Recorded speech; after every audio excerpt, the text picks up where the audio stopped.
أهلا. هذا means this, but also means this is. How to tell the difference? Let's have this sentence.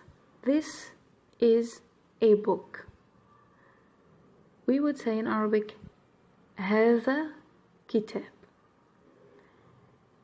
Another example, this book. In Arabic هذا الكتاب. So whenever the word coming after هذا have the alif and lam at the beginning, then هذا means this and just this.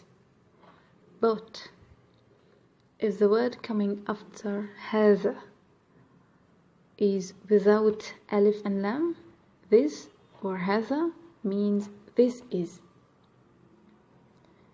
This, I mean هذا, just refers to singular masculine things. For example, as you see, كتاب, which is a masculine word.